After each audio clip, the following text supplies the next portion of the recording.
Hey guys, tonight we slip into a world where winter isn't a cozy aesthetic, not a chance to sip hot chocolate or hide under weighted blankets, but a season that genuinely tests whether you make it to spring.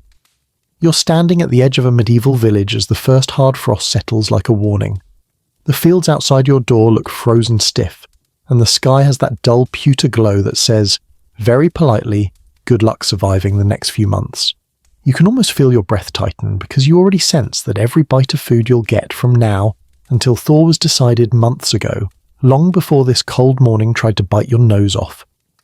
So, before you get comfortable, take a moment to like the video and subscribe, but only if you genuinely enjoy what I do here. And if you're awake enough, drop your location and your local time in the comments. I love seeing where everyone's watching from.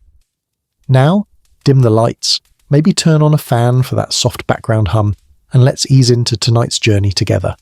You start moving forward, boots crunching into the frozen earth, each step echoing the reality of a medieval winter. Whatever you ate yesterday, you'll probably eat again today, and tomorrow, and the next day. You feel the cold instantly. There's no insulation here, no Gore-Tex jacket, no heated gloves. You're wrapped in thick wool that scratches your neck every time you turn your head. It's warm enough to survive, but just barely, like everything in this season. You pass a few villagers already awake, their breath clouding the air in front of them as they drape cloaks over their shoulders and hurry toward barns and sheds. No one wastes daylight in winter. The sun already feels like it's racing toward the horizon the moment it rises. You might joke that winter turns everyone into an early morning person by force, and it wouldn't be wrong. Even medieval monks complained about winter mornings, which somehow makes you feel less guilty about your own reluctance to get up early. The smell of smoke clings to everything. Your clothes, your hair, the village air itself. Fire is life now. Without it, you wouldn't just be uncomfortable, you'd be dead. The crackle of burning oak becomes the soundtrack of the season, filling cottages with the warmth that keeps bones from stiffening. Historians still argue whether most medieval people spent winter in a mild, functional chill or genuine low-grade hypothermia. What's certain is that the cold shapes your appetite. You're not craving snacks. You're craving calories. You head toward the fields, now just brittle stalks poking through ice. Nothing grows here now. Nothing even tries to. Whatever food exists is already harvested, preserved, hidden, salted, dried, or buried. This is where your winter diet begins. Not in the present moment, but in the months of folding, storing, and guessing what future you might need to survive. If medieval people had planners, they would have written, July. Don't mess this up or you'll starve in February. You look around at the stark landscape and feel the weight of a season that doesn't care about your comfort. There's a joke you tell yourself, just to stay sane, that winter is like a medieval landlord constantly checking to see if you're behind on survival payments. And the truth is, most villagers were. Food stores never felt like enough, even on years when the harvest was good. You remember hearing an older villager mutter, "A full granary in December is half empty by January," which is such a depressing proverb that you almost admire their ability to stay cheerful. As you step toward the village square, you catch a whiff of something faint but familiar. Boiled grain. A pot is already simmering in someone's home, and that smell, warm, yeasty, earthy, will follow you for months. It's comforting for now. It might be nauseating by February, but this is medieval winter. You're eating for warmth and survival, not variety. You'll get variety when plants stop freezing solid. A dog trots past you, ribs not quite visible but definitely hinted at, and you realize animals feel winter scarcity just as sharply. They're part of the food plan too, but not in the way you might expect. Most livestock aren't here for eating. They're here for milk or hauling or wool. Killing them is a last resort, a quiet admission that spring might come too late. It's one of those bleak realities people forget when imagining rustic medieval life. The romanticized version never includes the fact that sometimes you're competing with your own animals for scarce grain. A villager waves you over and you follow, expecting maybe a shared breakfast or a warm drink.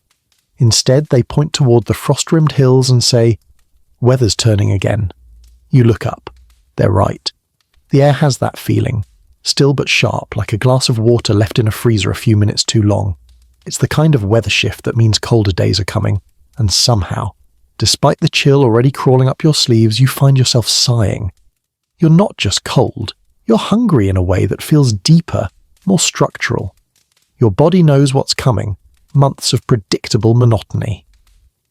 Historians still debate just how bleak winter diets truly were for the average villager. Some think peasants ate better than stereotyped. Others argue that malnutrition was so common, people didn't even recognize it as abnormal. Either way, as you stand here, you're certain of one thing. Winter food isn't about pleasure, it's about endurance. You take one last breath of icy air, gathering yourself for the long journey through the frozen months. Everything you'll eat from here on starts with this moment. The cold settling in, the fields going silent, the world tightening into a narrow palette of flavors and textures. Winter has arrived, and you feel its weight settle over your shoulders like an extra cloak. You follow a narrow footpath behind the cottages, feeling the cold creep into your boots as the morning frost turns every step into a tiny crunch.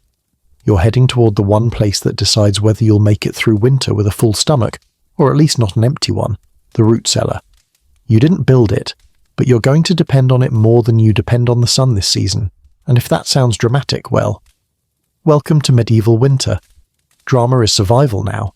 The entrance is a squat wooden door, low enough that you have to duck. A thin layer of rime coats the handle, and for a second you consider pressing your sleeve over it instead of grabbing it barehanded. But it's winter. Your sleeve is just as icy, so you pull it open and a puff of cold, earthy air rolls out. It smells like damp soil, onions and old wood, a scent you'll come to associate with hope itself. Inside, the floor slopes gently downward, packed with straw and dirt. This cellar isn't meant to look pretty. It's not the Pinterest-style pantry modern people imagine when they think rustic. It's a half-underground fridge with a medieval warranty. It works unless it doesn't. Historians still argue whether most root cellars were communal spaces or family-owned, but your village seems to have chosen the everyone's responsible but no one's in charge approach. A very human system, really. You light a tallow candle, shielding the flicker with your hand, and the cellar springs into dim relief. Walls reinforced with stone, crates stacked unevenly, burlap sacks tied with twine, vegetables that, let's be honest, look like they've seen some things. These are the survivors of the harvest season, the sturdy ones, the heroes of the winter menu. You move closer, pulling aside the top of a crate. Turnips, pale, knobby, and weirdly smug about their ability to last months without dying. Next to them, carrots stored in sand to keep them crisp. You run a hand through the sandy layer and feel the firm root beneath. Still good, still edible, still destined to end up in a pot of pottage because that is the medieval culinary destiny of nearly everything.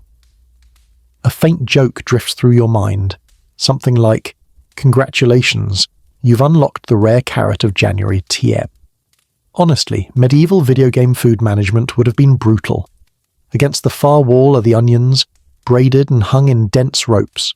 They sway slightly as you walk by, and for a moment you swear they're judging you. Onions were winter royalty, reliable, pungent, and able to turn even watery grain mush into something resembling a meal. A mainstream historical fact. Many medieval kitchens used onions so constantly that not having them was considered a borderline crisis. Onions were the emotional support vegetable of the Middle Ages. You bend down to check a burlap sack at your feet. Potatoes? Nope. Those won't even reach Europe for centuries. Instead, it's parsnips, the medieval stand-in for sweet treats long before sugar became a household luxury. A fringe tidbit people rarely mention. Parsnips were so beloved in some regions that cooks made fake honey from parsnip syrup. You make a mental note that if your winter gets dark enough, you may be forced to try that. A sound echoes overhead, someone walking across the frozen earth, and the vibrations make a few crates shift. You steady one with your hand, silently thanking physics for not choosing today as let's spill everything day. Medieval life is stressful enough without your entire food supply rolling across the floor. You head toward the cellar's coldest corner, the real treasure zone. Barrels sealed tightly. The first holds fermented cabbage, something you'd recognize today as the ancestor of sauerkraut. The smell hits you when you pry the lid open. Sharp, acidic, surprisingly appetizing. Fermentation isn't trendy here. It's just another survival tactic. Even monks wrote about it, complaining and recommending it in equal measure. Next to the barrel is something wrapped in cloth. Apples. A miracle. Winter apples aren't crisp like the ones you snag from a grocery store today. They're softer, a little wrinkled but still edible, and precious. A winter apple feels like someone handed you a small edible piece of optimism. It reminds you that not everything has surrendered to the cold. You back away and glance around the cellar again, noticing the subtle game of organisation. Heavier things near the back, fragile things up front, anything moisture sensitive lifted off the floor. You don't have plastic bins or vacuum-sealed bags here. You have burlap, wood, and the constant hope that rodents haven't turned this place into an all-you-can-eat buffet. Medieval winters were a group project, and unfortunately the mice were always participating. Your candle flickers as a draft moves through the cellar, and for a moment the shadows stretch and change shape. It's a reminder that even with good planning, winter feels inherently unstable. Supplies can rot, barrels can leak, temperatures can swing. A scholarly debate lingers on whether medieval peasants overestimated or underestimated their winter stores. Some historians think they were incredibly savvy planners. Others argue they lived in permanent low-level panic. Judging from your own pulse right now, you're leaning toward panic. You crouch beside a crate of beets, tapping one with your finger. Not sure why, but it feels like what a responsible winter survivor would do. Still solid, still fine, good. You mentally calculate how long these will last, how many meals they'll stretch across, and how much water they'll release once cooked. In winter, vegetables aren't just ingredients, they're strategies. You breathe in the heavy, damp air of the cellar one more time and feel something settle inside you. This is your lifeline, your pantry, your safety net. And unlike modern people, you can't restock anything. What you see here has to last through storms, cold snaps, bad luck, and that one day you burn dinner by accident. You pick up a small basket, filling it with a few onions, 2 carrots, a turnip, and a small handful of parsnips. Enough for today, not enough to threaten tomorrow. That's winter math. As you climb back up the stone steps, the light from outside spills in, a bright frosty white that stings your eyes. You step back into the morning chill, holding your basket close. Above ground, the world feels bigger again, colder again. But at least you know what you're working with now. The cellar has spoken, and your winter menu has officially begun. You walk back toward the cottages with your basket of vegetables, feeling like a medieval version of someone returning from the grocery store. If the grocery store had exactly 6 items and all of them tasted vaguely like the earth they came from. Your breath fogs the air again, swirling around your face before disappearing into the cold. And as you make your way past the village green, your stomach gives the smallest, saddest growl. You know exactly what's coming. Grain, more grain, endless grain. Because in a medieval winter, barley and oats aren't just part of your diet. They are your diet. They're the best friends you never wanted but can't live without. You step into the cottage, and the warmth hits you immediately. The fire is already crackling, its orange glow flickering across the packed dirt floor. A pot sits over the hearth, steam wisping lazily from its rim. The scent confirms your suspicion. Cereal mush. Again. You could pretend to be surprised, but at this point it's like waking up to the same alarm sound every day. You know it's coming, you've made your peace with it, and you low-key resent it anyway. You lift the lid. The porridge inside is thick and beige, bubbling quietly like it's trying to convince you it's doing something exciting. Barley today. Yesterday was oats. Tomorrow, brace yourself, it's probably oats again. Historians still argue whether medieval peasants got bored of porridge or simply accepted monotony as a fact of life. Honestly, you doubt boredom was the priority. Hunger outranks flavour every single time. Still, there is something oddly comforting about it. A mainstream historical fact. Barley was the backbone of medieval survival. It grew in poor soil, survived rough weather, and stored well. It was the kind of reliable but unsexy ingredient that modern people would dismiss until a survival show tells them otherwise. You ladle some into a wooden bowl, and the texture stretches in that slow, gluey way that suggests it's about to burn the roof of your mouth no matter how long you wait. As you sit near the fire, the warmth of the bowl presses into your palms, and for a moment, you feel grateful. Even if your taste buds are quietly filing complaints, you take your first bite. It's fine, warm, heavy, a bit nutty. The kind of food that fills your stomach and then sits there like a tenant refusing to move out. The subtle sweetness of the grain is there, but it's not enough to make you go, Wow, this is delicious. It's enough to make you say, okay, I won't starve today. A different category entirely. Someone around you jokes, eat up before it stiffens. You glance down at the bowl and realize they're not kidding. Medieval porridge cools into a consistency best described as edible stone, a fringe tidbit. Some people let porridge fully harden on purpose so it could be sliced and carried like a portable food brick. You suddenly understand why that never caught on as a modern culinary trend. As you scrape another spoonful, you notice something about the way winter shapes your palate. Normally you'd crave variety. Now you crave warmth first, nutrition second, flavor third. It's a reshuffling of priorities, like your stomach has downloaded a winter survival patch and updated its settings. You add a pinch of salt from a tiny wooden bowl, your only seasoning. Salt is precious, almost sacred. It's a preservative, a flavor booster, and a winter currency all at once. The taste sharpens slightly. Not amazing, but better. A villager walks by carrying a sack of oats over their shoulder, grunting under the weight. You know that sack will be rationed carefully, each handful measured with the kind of seriousness modern people reserve for bank accounts. You overhear them muttering about the harvest, how yields were good this year, but you never trust a winter not to punish optimism. Another villager nods and murmurs, "We'll make it last," with all the confidence of someone who has said it every year and meant it, even when it didn't work out. Grain wasn't just food, it was life insurance. People stored it in granaries, clay pots, and woven sacks hung from rafters to keep mice out. A scholarly debate lingers around just how efficient these storage methods were. Some historians argue villagers lost a third of their grain to pests and moisture. Others believe careful architecture kept losses surprisingly low. You suspect the truth, as usual, sits somewhere annoyingly in the middle. You finish your bowl, feeling a warmth radiate through you, not pleasure but fuel. Porridge isn't meant to delight you. It's meant to keep you moving, keep your fingers warm, keep your bones from feeling as brittle as the frozen ground outside. You stand, stretching your legs as the heavy meal settles. Outside, the winter wind sweeps past the cottage with a long, low hiss. You peek at the grain sacks piled along the wall. Barley, oats, rye. Enough for now. Enough if you're careful. Enough if the cellar stays dry and the rats stay uninterested. You run your hand across the nearest sack, feeling the coarse fabric. This is your winter companion. Not glamorous, not exciting, but undeniably faithful. You sigh, letting a tiny laugh escape. Well, you mutter to yourself, at least it's not kale. And with that tiny joke lingering in the warm air, you step back outside, ready to face whatever this medieval winter plans to feed you next. You head back outside, the cold greeting you like an overly enthusiastic acquaintance. Too close, too aggressive, and completely unavoidable. Your breath clouds the air as you rub your hands together, thinking about the one food that manages to survive winter even worse than you do. Medieval bread, and not the warm, fluffy, Instagrammable kind.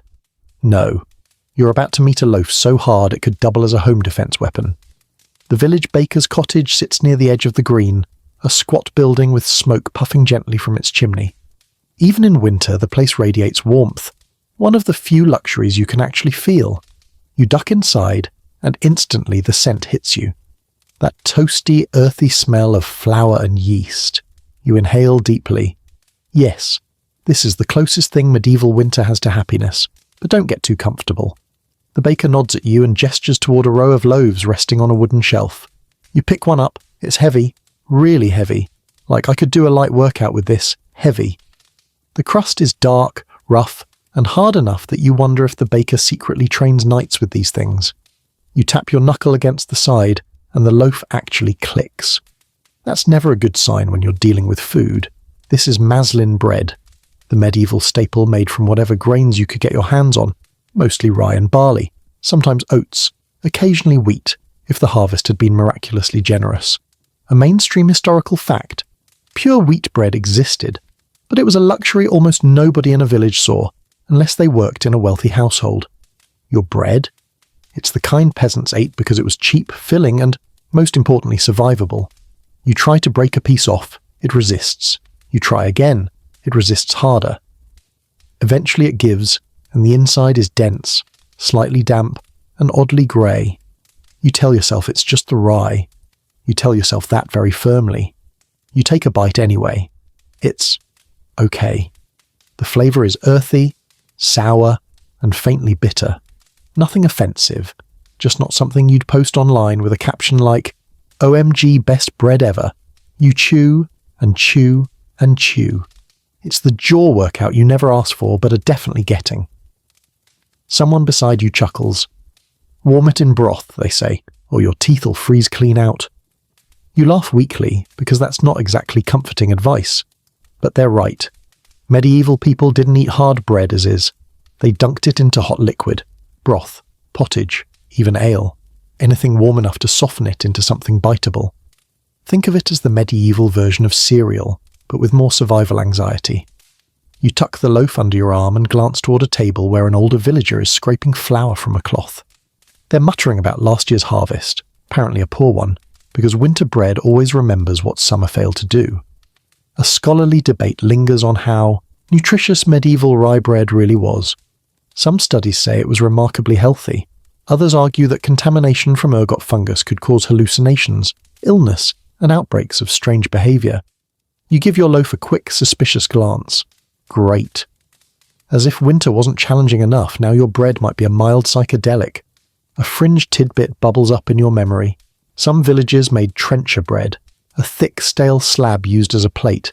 At feasts, you'd load your food onto this edible dish, and after absorbing all the juices, the trencher was either eaten, given to the poor, or fed to animals. You look at your current loaf and can't help thinking it could serve as a weapon, a plate, a doorstop, and possibly a building material. Versatility was the medieval way. You thank the baker and step back outside with your new prize. The cold hits you again, making you appreciate the brief warmth even more. You pull the loaf closer to your chest like it's some medieval emotional support bread. Walking through the village, you spot a few kids playing in the snow, kicking at icy patches, laughing, trying to stay warm by sheer force of enthusiasm. One of them races past you and shouts, "Don't drop your bread, you'll break the ground." You smile. Medieval comedy is sharper than you expected. You dunk a small piece of the bread into your leftover porridge bowl, watching it soften. The transformation is immediate, like watching someone go from stone-faced to melting into a couch. You take a bite. Better. Still dense, still chewy, but no longer a dental hazard. Warm broth would be ideal, but winter doesn't hand out ideal very often. As you eat, you feel a slow warmth fill your chest. Bread doesn't spark joy, not the way modern people think of it, but it sparks steadiness. It's grounding. It tells your stomach, yes, you will keep going today. And honestly, that's enough. You tuck the rest of the loaf into your bag, knowing it'll last days, maybe even weeks if stored carefully. Hard bread doesn't go stale so much as it enters a phase of eternal solidity. You'll keep carving pieces off, soaking them, softening them, making them part of whatever meal comes next. And as you look out across the frozen fields again, you feel a familiar determination settle in. Winter may be long, the food may be dull. But as long as you have grain and the world's toughest bread, you've got a fighting chance. You make your way toward the long, low shed behind the cottages, the place where the winter's most precious, most carefully guarded food waits in salted, smoked, or heavily brined slumber. Meat is not a daily thing in this world. It's not even a weekly thing for many people. It's a when the stars align, maybe you get a taste kind of situation. And in winter, it becomes something closer to a myth. You've heard it exists. You know people used to eat it, but you're not entirely convinced. You'll see it again before spring. You open the shed door and a wave of cold, smoky air washes over you. It smells like campfires, old wood, and something vaguely metallic. Salt, mostly. Your eyes adjust to the dim interior, where everything looks like it belongs in a museum exhibit called Medieval Preservation, a series of tough decisions. Hooks hang from the rafters, each holding slabs of meat in various degrees of shriveled dignity. Barrels line the walls, sealed tight, protecting what little remains of summer's livestock. You step closer to a stack of salted pork. The pieces are stiff, pale and crusted in thick layers of salt. Some look like they died twice, once as pigs, and once again during the preservation process. Still, this is treasure. Real medieval treasure. Because meat wasn't just about calories, it was about morale, status, and the dream of flavour. A mainstream historical fact. Medieval villagers rarely ate fresh meat once winter hit. Livestock couldn't be fed all season. Hay was limited, so animals were slaughtered in late autumn and the meat preserved. Smoking, salting, curing, all of it done with a kind of frantic practicality. Today's feast was tomorrow's emergency ration. You run your fingers along a smoked ham hanging from the ceiling, its surface dark and glossy. It's hard as a helmet. If you threw it at someone, they'd feel it for days. You pry the top off one of the barrels. Inside is beef preserved in a brine so salty it could probably pickle your soul if you fell in. You take a whiff. Your eyes water. Honestly, it smells like the ocean decided to aggressively assert itself. But once boiled, sometimes twice, it becomes edible. Not delicious, not tender, but edible, and in winter that's the whole point. A villager standing nearby gives you a nod. Don't take too much, they warn, or we'll all be chewing our boots come February. You laugh, even though you're pretty sure they're only half joking. Winter rationing is a delicate dance. Too stingy and people weaken. Too generous, and everyone starves before the thaw. Historians still argue whether medieval communities rationed with strict systems or loose honour codes. Judging from the wary look being cast at your hands right now, you're guessing a blend of both. You select a small chunk of smoked pork, something barely larger than your fist. It feels like a trophy. A fringe tidbit. In some regions, meat was so scarce that villagers kept tiny scraps in pouches as flavour stones, dropping them into pots over and over without ever actually eating the meat itself. It's like the medieval version of reusing a tea bag until it's just warm water and sadness. You slice a small piece off your chunk, harder than it sounds, because smoked winter meat has the texture of well-aged hardwood, and hold it up to the light. Even now, even after months of drying, it holds a faint, rich scent. You place it in your basket next to the vegetables, knowing it'll transform an entire pot of pottage later. Not dominate it, not shine, just help. A creaking sound draws your attention. A door at the far end opening as someone drags a newly salted hide inside. You watch as they sprinkle coarse salt over the raw edges, rubbing it in with practiced movements. Salt in winter is wealth. Salt saves lives. Salt keeps food from turning into a biology experiment. You're suddenly very aware of how much of your survival depends on a mineral you normally take for granted. Another villager walks in holding a rabbit, already dressed, cleaned, ready for the smokehouse. They hang it on an empty hook and wipe their hands on their cloak. Caught near the hedgerow, they explain. Lucky day. You nod? Very lucky. For you, anyway. Not so much for the rabbit. You take a moment to feel the shed around you, the dim light, the quiet drip of condensation, the thick smell of salt and wood smoke. This place is more than a larder. It's the village's winter insurance policy. Lose the meat stores and everything becomes harder. Lose the salt and it becomes impossible. You tuck your piece of pork safely into your cloak and step back outside. The cold slaps you again, sharper now after the smoky warmth of the shed. You look down at what you're carrying and feel an odd surge of pride. This scrap of preserved meat isn't just food. It's a promise that at least one meal in the coming days will feel special, less bleak, more comforting. You walk toward the cottage again, snow crunching beneath your feet, breath stinging your nose, the wind cutting low across the fields. Winter is a long stretch of sameness punctuated by rare moments of flavour. And today, you've earned one of those rare moments. You clutch the meat a little tighter. In a world where hunger is normal and struggle is expected, this small, salty victory feels like warmth in your pocket. You step back inside the cottage, shaking the cold from your cloak, and set your basket beside the hearth. The fire hums with a low, steady crackle, your best friend for the next several months. You pull out the small piece of smoked pork you earned earlier, set it aside for later, and reach for something far less exciting but just as important. The last wedge of cheese sitting on a wooden shelf. It's small enough to make you sigh. Not dramatic, theatrical sighing, just the quiet, resigned kind of sigh that medieval winter pulls out of you on a regular basis. This is the dairy drought. The bleak, inevitable season when all things soft, creamy, or remotely luxurious vanish from your diet like a magician's trick you definitely did not clap for. You pick up the cheese and turn it in your hands. It's hard, really hard. Medieval winter turns cheese into something between a food and a tool. The wedge is pale, dry around the edges, and firm enough that you could probably carve your initials into it with a knife. But dairy, no matter how tough, was precious. You can practically taste the memory of summer milk warm and frothy from the cow. That season feels impossibly far away now. A mainstream historical fact, winter meant almost no fresh dairy for the average village. Cows produced less milk, or none at all, when grazing was impossible. Goats did a little better, but not by much. Without pasture, you couldn't expect milk unless you fed your animals grain. And grain was for you, not them. So whatever dairy you enjoyed in winter came from summer's labour.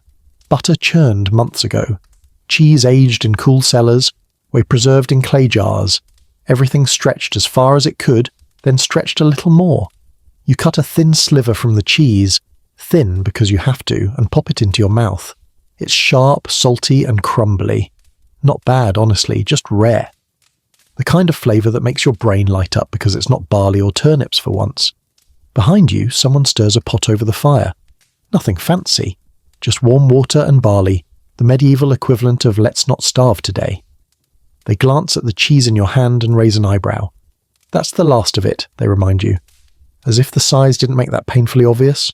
You nod because winter has a way of making you weirdly territorial about tiny scraps of food. A small clay jar sits near the hearth. You open it, hoping maybe, just maybe, there's a smear of butter left. Nope. Just a faint yellow film clinging to the sides, like a butter ghost reminding you of better times. A fringe tidbit. Medieval cooks sometimes used rendered animal fat as a butter substitute in winter. You eye the jar of congealed tallow on the shelf. You close the butter jar quickly. You're not emotionally prepared for that substitution today. You take a seat by the fire, holding the cheese in your hands as the warmth slowly softens its edges. A villager sits beside you, rubbing their hands together to fight the cold. We'll have milk again come spring, they say. Maybe sooner if the goats behave. You smile. Goats behaving is truly a medieval fantasy. Historians still argue whether goats were loved or tolerated. Evidence leans heavily toward tolerated. Your companion adds another log to the fire, sending a plume of sparks spiralling upward. We used to make soft cheese in early winter, they say. But no sense doing that now, it'd spoil. Spoil. The winter boogeyman. Everything you have is always one bad day away from mould, moisture, freezing cracks, or mice. Cheese is no exception. Winter doesn't just starve you, it teases you, gives you a few luxuries and then rips them away piece by piece. You cut another sliver and let it melt on your tongue. Small joys matter now. You decide to help with the evening preparations, grabbing a clay bowl and filling it with some of the vegetables you pulled from the cellar earlier. A carrot, 2 parsnips, and the stubbornly ugly turnip. Someone adds a splash of water and a handful of barley, swirling it all together. Then, with a bit of ceremony, you drop in the tiniest shaving of your cheese. It dissolves instantly, releasing a faint aroma that transforms the whole pot. The room actually seems to brighten a little. Cheese magic. As the pot simmers, you step outside again to check the barn. Partly curiosity, partly dread. Maybe the goats left you a miracle. The barn is cold but sheltered. Your boots block up tiny patches of straw as you move. 2 goats glance at you with expressions that can only be described as skeptical. One bleats softly. You pat its head, pretending you're not silently begging for even half a cup of milk. You know the truth. They barely have enough for themselves right now. A scholarly debate pops into your mind. Some historians think medieval villagers dried strips of milk skin. Yep, literal dehydrated milk film, to rehydrate later in winter. Others insist this would have been rare or reserved for wealthier households. You glance at the goats again and decide not to dwell on the idea of milkskin strips any further. Winter is bleak enough without that mental image. Back inside, the pot is bubbling, the faint cheese-scented steam filling the room with something close to comfort. You sit with your bowl, savouring the few softened vegetables, the barley grains swollen with broth, the hint of richness from the cheese bit that gave its life so your dinner could taste 2% better. You take slow bites, feeling the warmth spread through you. It's not a feast, it's not even particularly memorable, but in the dark stretch of winter, anything beyond pure necessity feels like a gift. When you're done, you look at the remaining cheese on the shelf, just a small wedge now. Maybe enough for 2 more meals if you're careful. You wrap it tightly in cloth, tucking it into the coolest corner of the room. Save it, someone murmurs behind you. We'll need it on a dark day. You nod, because they're right. Winter still has a long way to go, and sometimes a tiny bit of cheese is the only thing standing between manageable and miserable. You step outside and exhale into the cold night, holding on to that little wedge of hope. literally and metaphorically. You wake the next morning to a sound that isn't exactly pleasant, but at least familiar. The dull thud of someone dropping a cabbage on a wooden table.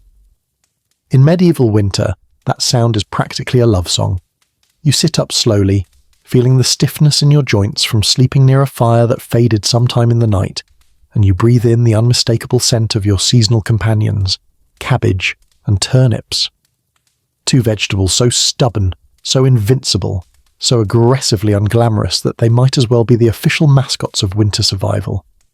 You shuffle toward the table, rubbing sleep from your eyes. A round, pale green cabbage sits there looking annoyingly smug, because it knows it's basically immortal. Next to it, a basket of turnips waits patiently, knobby and purple-tinged like little root gremlins. You pick one up, it's firm, heavy, and so cold you half expect frost to puff out when you squeeze it. Cabbage and turnips do not care about winter. They do not care about snow, ice, poor soil, neglect, or even occasional frostbite.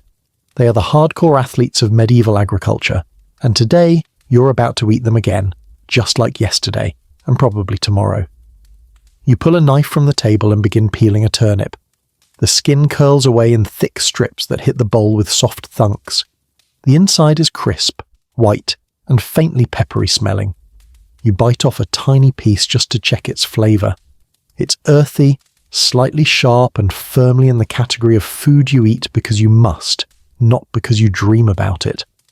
A mainstream historical fact. Turnips were one of the most dependable winter crops. So dependable that some regions joked winter meals were turnips with a side of turnip. You move on to the cabbage, peeling away the outer leaves. The outer layers are wilted and tough, but the inner ones, crisp, bright, almost refreshing. You crack the head open with your hands, the leaves snapping with a sound that echoes pleasantly in the cold room. Cabbage is a winter miracle. You almost feel it restore your mood a little. Almost. You chop it into thick hunks, and as you do, someone behind you says, "Careful with that one, it's the last decent head." You pause, knife midair. That's not the kind of comment you want to hear at breakfast. You turn to see one of the older villagers sorting through the food stores. Their expression is neutral, but the undertone is clear. The supply is shrinking. You swallow that thought down and return to your chopping. Fake it till you make it. Medieval edition. A pot sits waiting over the fire, warm but not yet boiling. You toss in the turnips and cabbage, listening to the soft hisses as the vegetables hit the hot water. A villager adds a pinch of dried herbs. Nothing fancy, just something to make the stew smell like food instead of survival math. While the pot simmers, you step outside to stretch your legs. The sky's a dull silver, the kind that doesn't bother pretending the sun will shine. You pass a few people hauling baskets of firewood, all with the same tired determination you feel in your bones. Winter isn't romantic here, it's a job. You bend down and brush snow off a patch near the cottage wall. Underneath is a tiny clump of winter kale, tough, bitter, but alive. You pluck a leaf. It snaps sharply between your fingers. It's not much, but it feels good to find something fresh. A fringe tidbit. Some medieval farmers believed kale got sweeter after a frost, which sounds suspiciously like optimistic propaganda, but you take a small bite anyway. Nope, still bitter, but edible. Back inside, the stew is bubbling. You dip a wooden spoon in and give it a few slow stirs. The cabbage has softened but not fallen apart. The turnips have absorbed the broth and mellowed slightly. It smells, honestly, pretty good. Not exciting, but comforting, like the edible version of a shrug. A villager hands you a bowl and murmurs, "Eat while it's hot. Cold stew is a crime." You grin. The joke lands, even though winter humour always has that suspiciously truthful aftertaste. You take your first bite, warm, soft, mild. The cabbage gives it sweetness, the turnips give it body. You take another, and another. Something about hot vegetables on a cold morning hits different. Historians still argue whether medieval peasants actually enjoyed cabbage-based meals or just tolerated them. But sitting here with your bowl warming your hands, you're leaning toward enjoyed. Not in a gourmet way, more in a yay, this won't kill me way. As you finish the bowl, you glance at the remaining vegetables on the table. There aren't many left. Winter is starting to bite harder. You can feel it in the air, in the smaller portions, in the quiet glances people share when they think no one is looking. But cabbage and turnips are reliable. Unfashionable, yes, but reliable. You pat one of the turnips gently, as if it's a pet you didn't ask for but are now fond of. You gather your cloak, step outside again, and let the cold wind slap your cheeks awake. Snowflakes drift lazily down, swirling around you like tiny icy reminders of how far away spring still is. But at least you have cabbage, at least you have turnips, at least you have something. And in a medieval winter, something is everything. You step out into the crisp winter air again, the cold sinking into your cloak like it's trying to negotiate long-term residency. As you walk toward the stream at the edge of the village, you already know what day it is, not by the date, but by the mood.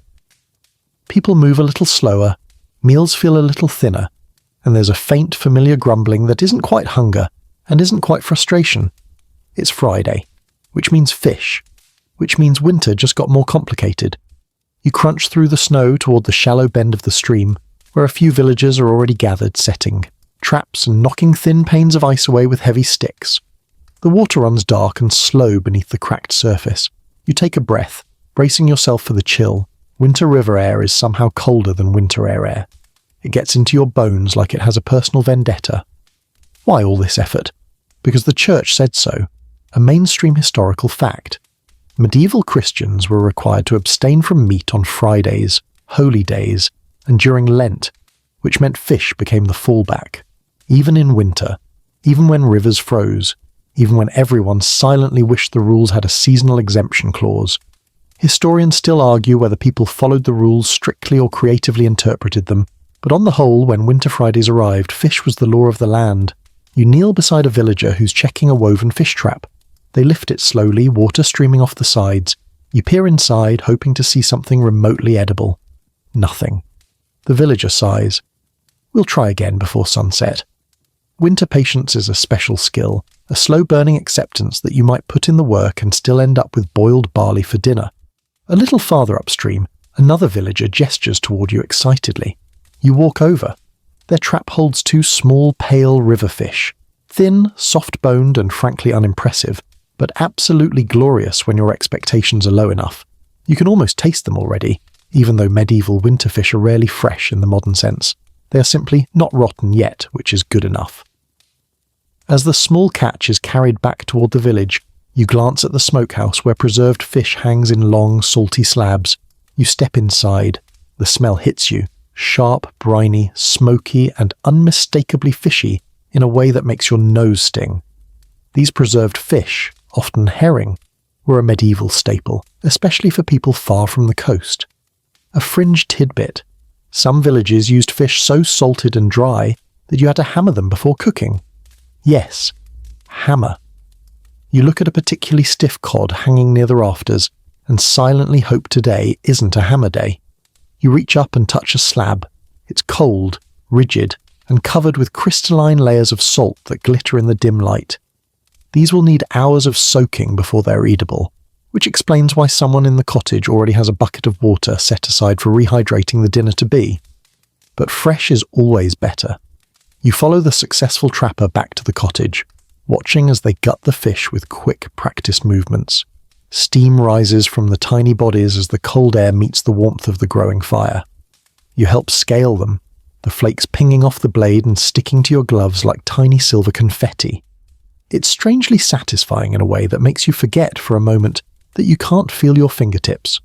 Once cleaned, the fish goes straight into a pot with water, barley, a cabbage, leaf and, because you're feeling fancy, a sliver of your precious cheese.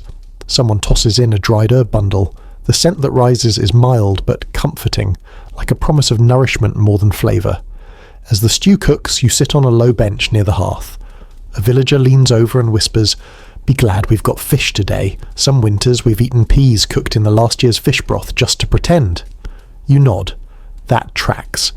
Medieval people were masters of making pretend luxury feel real. You sip a ladle of broth, warm, thin, a little briny, a little vegetal. Not thrilling, but it hits your stomach with that soothing, steady weight. The kind of food that says, "Hey, I'm not exciting, but I'll keep you alive." Winter cuisine has that energy. Another villager sits beside you and stares at the pot with mild pessimism. Historians still argue whether fish on Fridays was piety or punishment, they say. You laugh. Winter humour is sharp, but accurate. Finally, the pot is lifted from the fire and placed in the centre of the room. You grab a wooden bowl and scoop up a modest portion, a few flakes of fish, softened vegetables and broth. You take a bite. The fish falls apart easily. Simple, delicate, and somehow exactly what your winter-worn taste buds needed. You eat slowly, savouring every piece as though your stomach has suddenly become a philosopher contemplating the meaning of fish. Outside, the wind whistles through the cracks in the cottage walls, the fire pops, and you feel something close to contentment. Not joy, not luxury, just a warm satisfaction that tastes like survival. You finish your bowl and glance at the 2 remaining fish heads in the pot. Someone grabs one and gnaws on the cheeks with enthusiasm that can only come from winter hunger. You look away before they get to the eyeballs. No judgment, just a boundary. As the meal winds down and the sky turns a pale, icy blue, you step outside again. Your breath hangs in the air, your belly is warm and your cloak feels a little heavier with the weight of another winter day conquered. Fish on Fridays may not be glamorous, but you'll take it. Because in this season, a small fish stew is nothing less than a small miracle. You wake the next morning feeling the kind of hollow hunger that winter specialises in, the slow, creeping emptiness that gnaws at the edges of your patience long before it gnaws at your stomach. Today isn't a day of grain or fish or even the ever-faithful cabbage. Today is the day you start foraging, because winter doesn't wait politely for you to run out of food before demanding more from you. It just keeps going, and you keep going with it. You wrap your cloak tightly, grab a small knife, a basket, and a stick for poking suspicious things before touching them, always a solid medieval strategy, and you step out into the cold. The world is quiet. Not peaceful quiet, more like everything is dead or pretending to be quiet. The trees look skeletal, their branches sharp against the grey sky. Frost coats the ground in uneven patches, crunching loudly beneath your boots. Every sound you make feels illegal. You head toward the edge of the woodland, where the last scraps of edible wild plants might be hiding. Foraging in summer is almost fun. Foraging in winter is, well, historians still argue whether peasants considered it a normal part of survival or a sign that the pantry was on life support. Judging by how your stomach twists at the thought, you're leaning toward the life support interpretation. A villager catches up to you, carrying a basket of their own. Look for mushrooms first, they say. The winter varieties cling to fallen logs. You nod. Mushroom hunting feels like gambling with nature. Sometimes you get something wonderful, sometimes something poisonous, sometimes absolutely nothing. A fringe tidbit. Medieval people actually used dogs and pigs to sniff out edible fungi in some regions. Today, you only have your eyes, your knife, and a possibly misplaced sense of hope. You kneel beside a decaying log and, miracle of miracles, spot a cluster of oyster mushrooms, small and pale but unmistakably edible. You gently pry them loose, brushing away bits of dirt. They feel cold and rubbery, but they're real food. You place them carefully into your basket, trying not to smile too widely. Mushrooms are winter's tiny victories. A little farther in, you spot something even stranger. Rose hips. The bright red bulbs cling to the thorny skeleton of a wild rose bush like forgotten ornaments. You pick a few, feeling the leathery texture. These things are vitamin heroes. Peasants boiled them into syrups and teas to fight off the winter sicknesses, which is medieval speak for everything hurts and I can't stop coughing. You pocket them. They'll be a treat later. A sour treat, sure, but still better than boiled turnip water. As you move deeper into the woods, you start digging gently around the base of small shrubs, checking for wild garlic bulbs. 1, 2, small but usable. Their smell is sharp even in the cold air. You feel victorious again, like you've just completed a challenging side quest. Then you reach the trees, the big ancient ones with rough bark and enormous roots clawing into the frozen earth. Someone earlier told you that when times got dark enough, villagers scraped the inner bark from certain trees, dried it, ground it, and added it to bread flour to stretch it further. You run your hand along the trunk of a sturdy birch and think about that. Tree bark bread. Not exactly appetizing. But medieval winter didn't prioritize appetizing. It prioritized staying alive. You scratch a small sample with the tip of your knife. Not today, but it's good to know the option is there just in case. A rustle in the bushes startles you. You freeze. A few tense seconds pass before a rabbit darts out, nose twitching. For a moment, you and the rabbit stare at each other like two exhausted co-workers silently agreeing that today is not the day for conflict. Then it hops away. You let out a breath you didn't realize you were holding. You keep walking until you reach a low patch of ground where winter herbs sometimes hide. You kneel and lift a few brittle stems. Lady's mantle, dry but usable. Mint, barely hanging on. Good enough to throw into a pot for a hint of flavour. You pluck what you can, fingers stiff in the cold. Your companion gestures toward a fallen tree covered in pale green lichen. Not for eating, they say, but good for medicine. You nod and take a small handful anyway. When you live in a world with no pharmacies and too many coughs, every scrap of nature becomes a potential remedy. By midday, your basket is half full, not with anything glamorous, but with the kind of things that turn thin meals into slightly less thin meals. Mushrooms, rose hips, a few greens, some roots, a handful of herb stems, a small bulb of wild garlic. It's not abundance, it's winter improvisation. As you walk back to the village, you pass a group of children poking at the snow with sticks. One holds up a handful of frozen berries, not the good kind. You shake your head. Not those, you warn. They'll ruin your whole day. The child wrinkles their nose and drops them instantly. Smart kid. Back inside the cottage, you empty your basket onto the table. The others gather round, murmuring approval. These scraps will stretch tonight's meal into something surprisingly nourishing. Someone crushes the rose hips to boil into tea. Another chops the mushrooms for pottage. A third minces the wild garlic, releasing a fragrance so strong it wakes up your sinuses. Someone even jokes, "See? Foraging's not so bad. You found food and didn't even get chased by wolves." You pretend to laugh, but your eyes flick to the window, just in case. The pot simmers again tonight, but this time with a little colour, a little aroma, a little spark of something resembling variety. You take a spoonful. Warm, earthy, almost flavourful. You close your eyes and savour it. Winter is long, winter is harsh. But winter also rewards effort. Even the smallest forage can nudge a bleak menu towards something almost comforting. And in that small comfort, you feel strength returning, slow, steady and real. By the time you finish your humble foraging feast, the fire has burned low, the walls creak softly under winter's pressure, and the cottage carries that unmistakable scent of simmered vegetables. You sit back on your stool, rubbing your tired hands together, but you know what's coming next. The true backbone of medieval winter cuisine. The great equalizer, the culinary glue of the peasantry, pottage. Not soup, not stew, not broth, but pottage, the medieval everything and anything cauldron. If winter had a national dish, this would be it. You drag yourself up and stretch, cracking stiff joints in ways that make you briefly question how anyone survived past 30 in this era. Then you turn toward the massive iron pot hanging over the hearth. It's already half full of yesterday's pottage, because medieval people didn't start fresh every day. They just kept adding ingredients to the same pot. Pottage was basically the original slow cooker meal that lasted forever. A mainstream historical fact. Some households kept the same pot simmering for weeks, occasionally topping it up with grains, vegetables, scraps, herbs, whatever they could spare.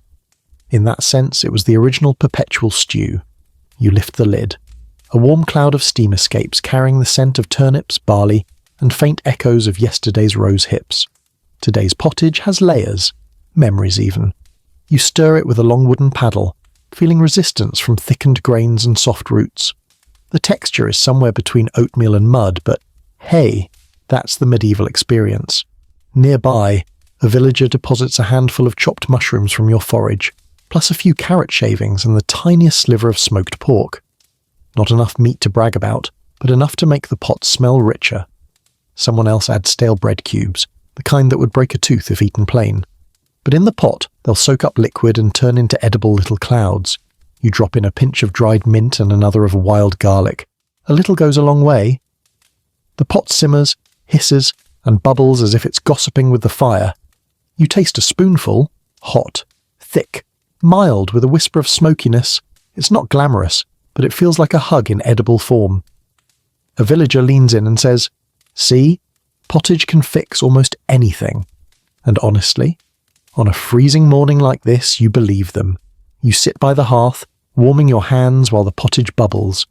The fire's warmth sinks into your bones, and you feel yourself softening a little, like the vegetables in the pot. Winter has a way of making you grateful for small comforts, and pottage, simple, repetitive, endlessly adaptable, is comfort distilled. Someone behind you jokes, "We'll be having this again in 2 hours." You smile, they're right. Medieval meals are not about thrill, they're about continuity, about predictability. You always know what's waiting in the pot, and there's comfort in that. A fringe tidbit floats into your mind. Some medieval cooks tied herbs together with string so they could remove the bundle after it flavoured the pottage. Basically, the medieval version of a bouillon cube. You glance at your pot, filled with floating leaves and stems, and think, we're clearly not doing the fancy version. You ladle pottage into bowls for the others. The portions are small, winter portions always are, but hearty. A few children eagerly crowd around the pot, each holding a wooden bowl. Their eyes shine with excitement that only children can muster, for the same meal they've eaten 200 times this year. One of them holds up a chunk of softened carrot and says, "Look, it's a feast today." Their enthusiasm lifts your spirits more than the pottage itself. As everyone eats, you settle down with your own bowl. The taste is always the same, yet always slightly different depending on what went in today. The barley brings thickness. The turnips bring sharpness. The mushrooms add depth. The hint of pork gives the illusion of richness. It's like the pot itself is trying very hard to impress you with limited resources. A villager beside you speaks between bites. Historians still argue whether peasants use pottage out of preference or desperation. You smirk. That's easy, both. When food is scarce, you learn to prefer what's reliable, and nothing is more reliable than a pot that never stops cooking. You take another spoonful, letting it warm you from the inside. Winter meals always hit harder when the wind outside sounds angry, and today the wind is especially dramatic, rattling shutters and howling across rooftops like a disgruntled spirit. You glance at the pot again, still half full. That's the beauty of pottage. No matter how much you eat, there's always a little left, waiting to become tomorrow's base. It's food that doesn't end, like winter, but less depressing. When everyone finishes, you add water to the pot to keep it from burning. The fire dims a bit, flickering in a lazy, drowsy rhythm. You stir once more, watching the surface settle into a glossy quiver. This pot is your anchor, your safety net, your slow, simmering reassurance that even if the cellar empties and the grain sacks shrink, something warm will always be waiting for you. You step outside for fresh air, pulling your cloak tight. The sky has shifted to that pale, almost glowing winter white, like the sun decided to shine halfway and then gave up. You walk a few steps into the snow and inhale deeply, your breath crackling in the air. Pottage. It may not thrill you, it may not inspire poetry, but it sustains you, and that matters more than anything right now. As you turn back toward the cottage, belly warm, basket lighter, and fingers numb, you can't help whispering, "See you in a few hours, old friend," because let's be honest, you will be. And pottage, loyal to a fault, will be waiting. By the time midday rolls, around, the pottage has settled into its usual background simmer. The fire is breathing rhythmically, and the cottage air has that cosy, but undeniably repetitive aroma of boiled roots and barley.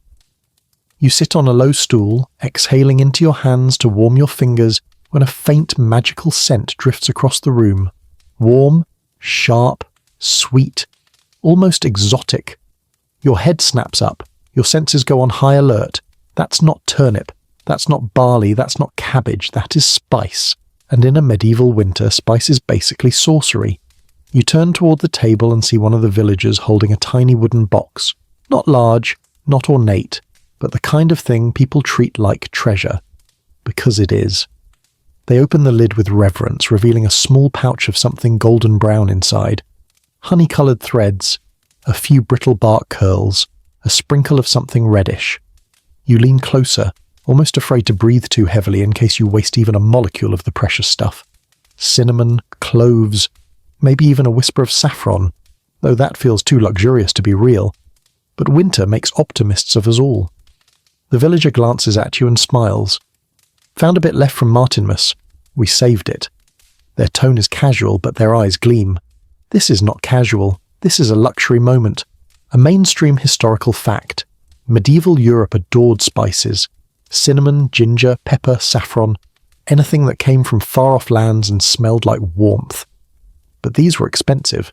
Really expensive. Sometimes worth more than livestock. Sometimes traded like currency. You imagine someone placing a handful of cloves on a table and saying, "I'll trade you these for your cow," and the cow owner nodding because honestly, fair deal.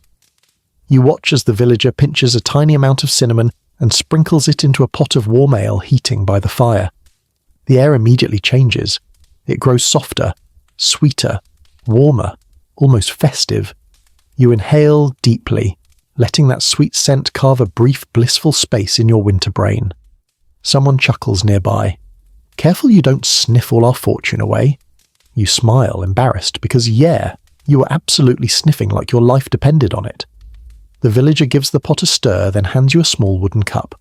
You wrap both hands around it, letting the heat seep into your fingers. The smell alone could make you emotional. You take a cautious sip. Oh, wow! The warmth spreads instantly through your chest, glowing like embers tucked beneath your ribs. The flavour is faint, spices are too precious to use boldly, but it's unmistakable. A little sweet, a little sharp, a tiny flicker of comfort. You close your eyes for a moment, savouring it. This is the kind of taste that makes winter pause, just a little, just long enough for you to remember there's more to life than survival.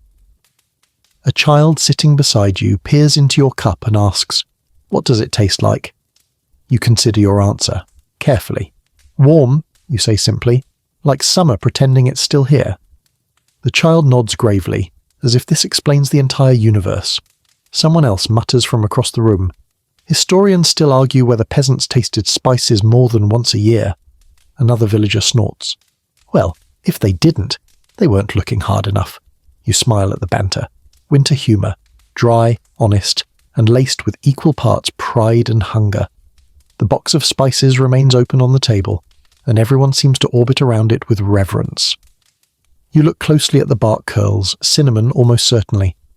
Once upon a time, these pieces travelled across deserts, through markets, overseas, stored in merchant sacks, carried along dangerous roads, all to end up here in your cold little cottage on a winter afternoon. It feels like the world has become smaller for a moment, like a distant land has reached out and tapped your shoulder. You sip again, slower this time. The warmth spreads into your limbs, relaxing your fingers, softening your jaw. Someone ladles the spiced ale into bowls for others. It's not a feast portion. Everyone gets only a swallow or two, but it's enough. Spices in winter are not about fullness. They're about feeling alive. A villager reaches into the wooden box again and pulls out a tiny, precious nugget of ginger root. It's shriveled and dry, but unmistakable. They slice off a sliver no bigger than a fingernail and drop it into a pot of thin pottage. A daring move, bold, maybe even chaotic. You feel a small spark of excitement. The pot simmers, releasing a faint ginger scent. Subtle, but noticeable. When you taste the new mixture, the pottage suddenly has a warm little kick. Like the flavour equivalent of a wink. You actually laugh. It surprises you. A fringe tidbit, you recall. Medieval people believed spices had medicinal properties, warming the humours, strengthening the stomach, and protecting against winter illnesses. Whether true or not, you can confirm one thing. They definitely lift your mood. Someone adds a single clove to the ale pot. Just one. Lavish by medieval standards. The room grows quiet as the aroma deepens. For a moment, the cottage feels festive, even though there's no feast, no celebration, no special occasion, just winter, and a rare treat. You take one more sip before handing your cup back to the pot for washing. The aftertaste lingers, sharp, warm, almost fruity. You feel it settle deep inside you, like a tiny lantern burning against the cold. Outside, a gust of wind rattles the shutters. Inside, spices hum softly through the air. You stand, stretching slowly, letting the residual warmth trickle through your limbs. The little wooden spice box sits on the table like an altar, its contents now slightly less full but infinitely appreciated. Tomorrow you'll be back to cabbage, and barley, and turnips, and pottage. But right now, In this brief golden afternoon, your winter feels lighter, more bearable, almost beautiful. You step outside again, breath curling in front of you, cheeks flushed with warmth.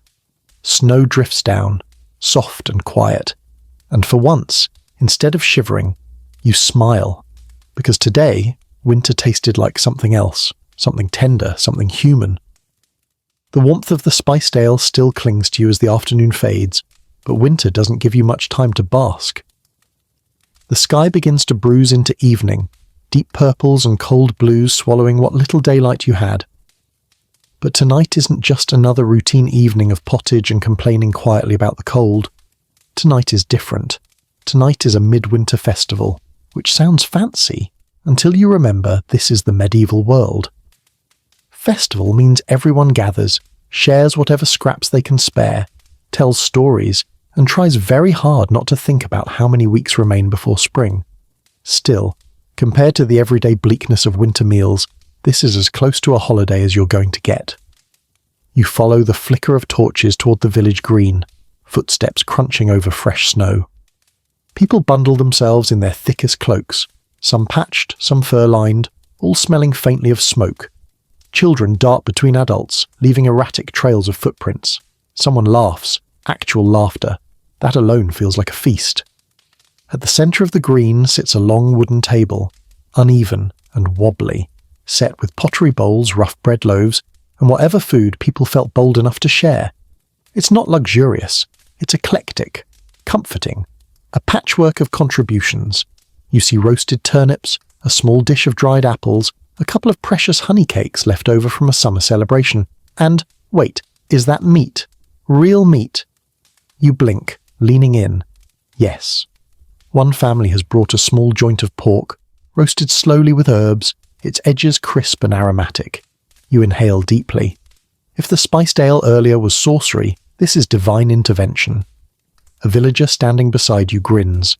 Saved it for the festival. Can't eat it now or will regret it tomorrow. You nod solemnly. Winter teaches you that joy requires planning and scarcity. The festival begins not with a feast, but with singing. Low, rhythmic chants that drift through the frigid air. You join the circle of villagers stamping their feet to keep warm. The melody is simple, old as the village itself, rising and falling like the sway of evergreen branches in a windstorm. Someone hands you a wooden cup of weak ale, more water than anything but generous by winter standards. You take a sip. It's cold, thin, but shared. That's what matters tonight. Then the food comes forward. You're handed a bowl with a small ladle full of pottage, richer than the usual batch because everyone added something special today. You taste honey in it, and a bit of dried mint, and, miracle of miracles, a shred of pork that dissolves almost instantly in your mouth. It's delicious, not just survival meal delicious, genuinely satisfying. Your shoulders relax without you realizing. Children dance in little circles, stamping patterns in the snow.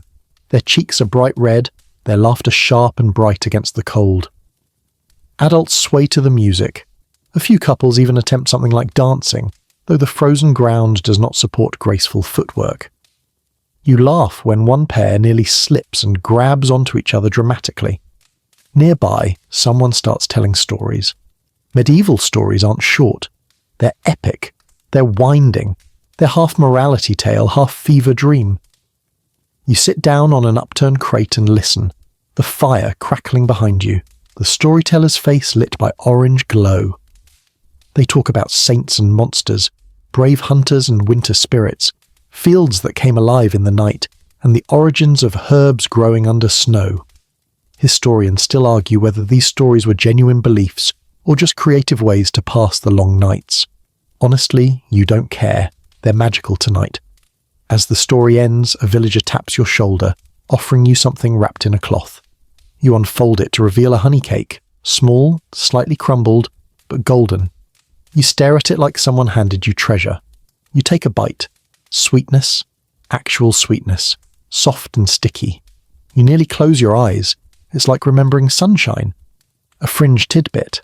Honey was one of the few sugars available to medieval people before widespread cane sugar imports. Villagers guarded it fiercely, used it as medicine, mixed it into ale, and hid it during winter. Which means this piece was a sacrifice. You savour it slowly. Someone nearby holds up a clay cup and says, "Eat well tonight, and let winter worry about itself tomorrow." Everyone murmurs in agreement, though some people glance nervously at their dwindling cellars. You do too, but tonight isn't about fear. It's about relief, community, light in the dark. The fire roars as more logs are thrown on, sparks bursting upward like fireflies. People gather closer, sharing warmth and stories. One woman begins a ballad, a haunting, beautiful tune that hushes the crowd. The melody curls through the cold air, weaving between breath clouds and torch smoke. Your chest loosens, your heart steadies. For the first time in weeks, you feel good. You look at the food spread, simple, sparse, but lovingly shared. You realize something. Even in the harshest winters, medieval people never forgot how to gather, how to celebrate, how to steal a little joy back from the frost. You stay until the fire burns low and the stars sharpen into icy pinpricks overhead. Your belly is warm, your hands smell like smoke, and your spirit feels unexpectedly full. Because winter may own the season, but for one night the village owned winter. By the time you wake the next morning, the echoes of the midwinter festival still cling to your mind like warm embers refusing to die. The cottage smells faintly of smoke, stale ale and cabbage, because winter cannot let you have one nice thing for too long. But there's a softness in the air, a lingering sense of togetherness. You stretch, feeling a little more human than usual, before remembering the next essential truth of medieval winter. If you want to stay alive, you're going to drink. Something. The question is what? And here's the part modern people always underestimate. In the medieval world, clean water is not a guaranteed experience. Not in winter, not ever. You step outside, your breath puffing out in cloudy bursts. Frost glitters across every rooftop like powdered glass. The snow has hardened overnight into a crust that cracks when you walk. A few villagers are already headed toward the well at the edge of the green, buckets swinging at their sides. You join them. The well stones are icy, slick under your fingers as you grip the rim. Someone lowers the bucket, and you watch as it disappears into the dark shaft with a soft splash. When it comes back up, everyone leans in a little, because well water is unpredictable. Sometimes it's clear, sometimes cloudy, sometimes concerning. Today it's in the concerning category. Not filthy, but definitely not the sparkling Crystal Mountain spring water people on the internet like to brag about drinking. You take a cautious sniff, cold mineral scent, a faint murkiness. The kind of water that says, "I might give you a stomachache, but who's keeping track anyway?" A villager shrugs. "We'll boil it." Boiling is the first line of defense. Not that medieval people knew about microbes, they just knew bad water made you violently unhappy. You help carry the bucket back to the cottage where the fire is already blazing. A pot sits ready. You pour the well water in and watch it heat, steam rising like a tiny promise. But you know boiled water isn't the only drink on the menu today. Oh no, this is the age of murky beverages. You pull out a ceramic jug filled with something that sloshes sluggishly. Weak ale. A mainstream historical fact. Medieval villagers drank ale daily, not to get drunk, but because it was safer than untreated water. This isn't pub-style craft ale or anything remotely close to the golden stuff poured into tall glasses today. This is small ale, low alcohol, barely fermented, cloudy, yeasty, and just strong enough to scare off whatever invisible monsters like to lurk in cold water. You take a sip, warm, tangy, slightly sour, and chewy? Yes, chewy. Let's call that texture. Someone behind you laughs. "Good batch this time," they say. "Not too thick." This is said with zero sarcasm. Winter lowers standards faster than anything else. On a nearby shelf sits a smaller jug of mead. Real mead. Honey wine. The fancy stuff. The expensive stuff. You look at it with the same energy you'd use toward a crush you know you'll never date. Mead is for celebrations, for healing, for ceremonies, not for casual sipping. Honey was too precious to waste on winter boredom. A villager steps forward with a smile and raises the mead jug. "Should we taste a little?" Your eyes widen. "Now? Already?" They grin mischievously. "We still have half a jug." "Half a jug?" You nearly faint. They pour exactly 3 sips worth. One for you, two shared among others. You lift the cup reverently, inhale the soft sweetness, and sip. Oh, sweet winter saints! The warmth spreads through your throat like sunlight melted into liquid. It's floral, vibrant, almost dizzying in its delicacy. You close your eyes just a moment too long, savouring every molecule. A fringe tidbit flickers through your thoughts. Some medieval recipes used mead as medicine for chest colds, sleeplessness, or melancholic humours. Honestly, after that sip you're ready to believe mead cures taxes, heartbreak and seasonal depression too. But it's small ale that'll fill your wooden cup for the rest of winter, and maybe a cup of watery cider if someone was feeling productive during autumn. The boiled water finally cools enough to drink. You take a sip, better than the well.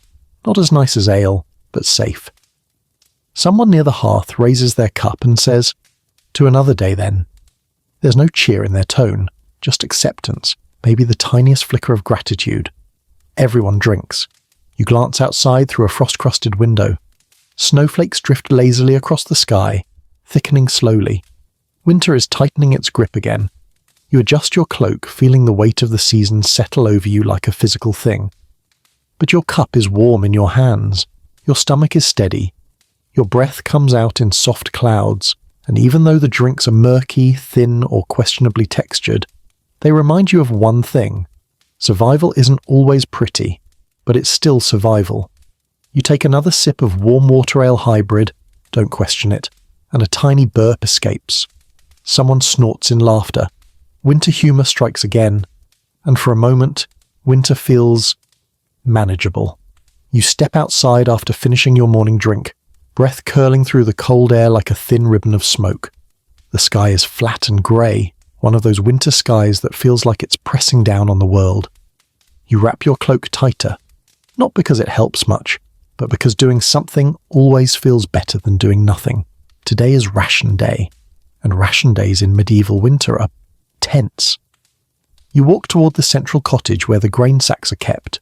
The door is already open, the inside dim and cold. A few villagers stand around the table, their faces serious, their hands clasped or tucked beneath their arms. There's no chatter, no laughter, just the steady sound of scoops scraping against clay jars and wooden bins. Because today you must face one of winter's cruelest truths. Sometimes the food doesn't stretch. You stand beside the table watching as a villager opens the nearest grain sack. It collapses inward like a lung exhaling its last breath. The amount left inside is disappointing. Very disappointing. Everyone shares the same silent thought. Is this going to last? You run your fingers along the rim of the sack, feeling the coarse fabric. A mainstream historical fact. Medieval families rationed grain by the handful, the cupful, even by counting kernels in the leanest years. Some households had carved measuring stones to make sure no one took more than their share.